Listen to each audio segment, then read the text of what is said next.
You have the right to remain silent. Anything you say can and will be used against you in a court of law.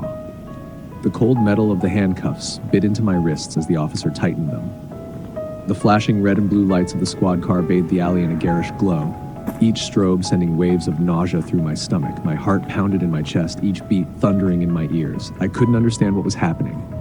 There, on the cold concrete floor, lay a body, lifeless, blood pooling around it like a sickening pool of dark liquid. And the worst part, it was my fingerprints on the weapon, my hand on the knife. My mind reeled as the officer's words echoed in my head. You're under arrest for the murder of Ryan Carter. No, this was a mistake. I didn't do this. I opened my mouth to protest, but no words came out. Nothing made sense. I had been walking home. I had no idea why I had taken that shortcut, but here I was, standing at the scene of a crime with all the evidence stacked against me. The officer shoved me against the police car, handcuffing me even tighter. I looked up, scanning the crowd, desperate for someone, any that I didn't belong here. And then I saw him. Nathan. He stood at the edge of the crowd, his eyes fixed on me. There was no shock, no panic, no outcry of protest on his part. His face was unreadable. He didn't move, didn't even speak. He just watched. Nathan and I had been inseparable since childhood. We were more than friends, we were brothers. He was the one who had gotten me into college, who had lent me money when I couldn't pay for books or rent. He taught me how to navigate the world, how to survive in a place that would eat you alive if you weren't careful. We'd fought side by side against bullies in high school, spent sleepless nights together talking about everything and nothing. When things got tough, Nathan was there. He had always been there. And yet here I was, standing in the back of a police car, facing a crime I hadn't committed. There was no way Nathan could have been involved. Not him. He was my brother. He would never betray me. At least, that's what I believed, until the years in prison cracked me open and forced me to see the truth. Prison was not just a physical place, it was a mental and emotional war zone. Every day was a battle, a fight against the slow erosion of hope. My body withered, but my mind grew sharper, focused. I replayed the events over and over in my head, trying to make sense of the chaos.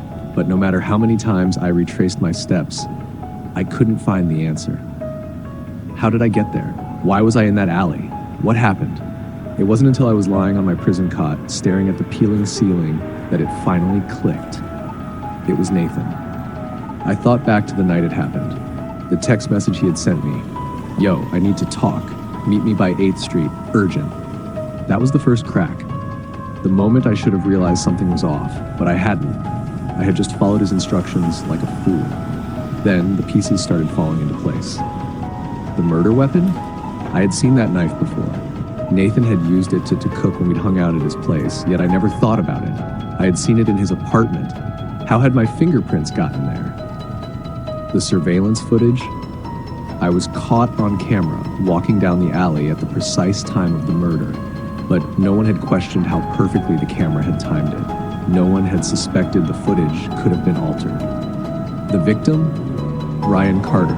I barely knew the guy, but we shared a few mutual acquaintances. He was nothing special, but Nathan had known him. Nathan had set him up as the perfect victim, someone with just enough connection to me to make it believable. The final piece?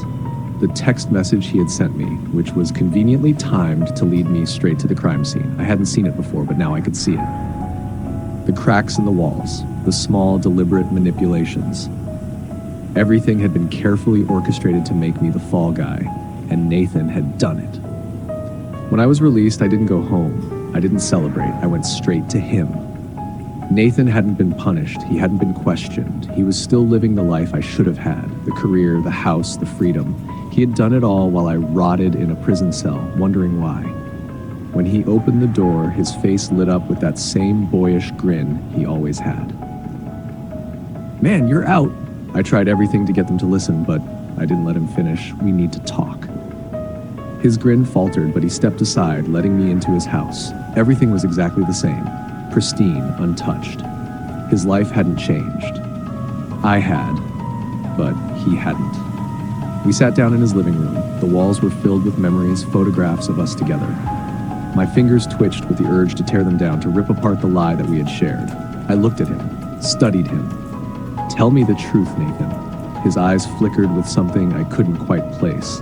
He wasn't as calm as he used to be. "What do you mean?" he asked, trying to keep his voice steady, but it wavered just enough to give him away. "I know it was you." The room went silent. I could hear the blood rushing through my ears as I watched him. He didn't move, didn't react, and then, to my surprise, he began to laugh. But it wasn't nervous laughter. It wasn't even guilty laughter. It was slow, measured, controlled.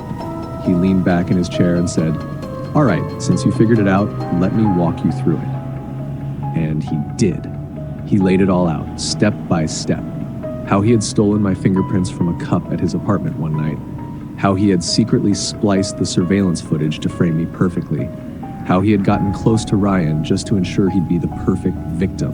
How he had known exactly what to say to get me to meet him at the crime scene, to make it look like I was guilty. Each revelation was a knife to my chest. I had trusted him, loved him like a brother. And here he was, casually explaining how he had framed me without a second thought. "You should have killed me when you had the chance," I whispered, my voice cold. He chuckled, but it wasn't the same confident chuckle from before. His eyes darted nervously, his fingers twitching. "What are you talking about?" I smiled. "You should have finished the job, Nathan." He lunged at me, but I was prepared. A quick move and I had him on the floor, gasping for breath.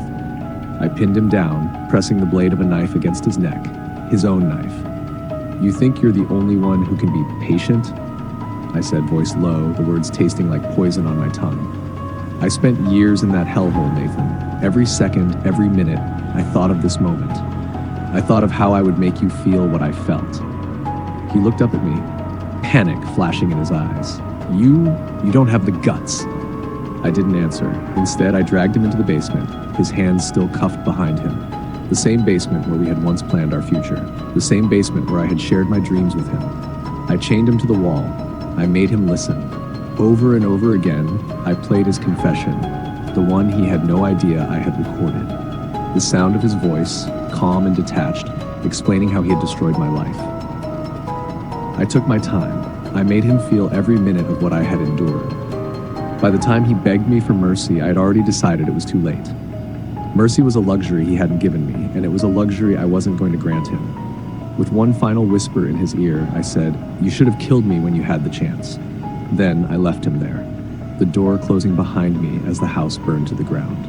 This time, there would be no evidence, no fingerprints, no DNA, no record of me.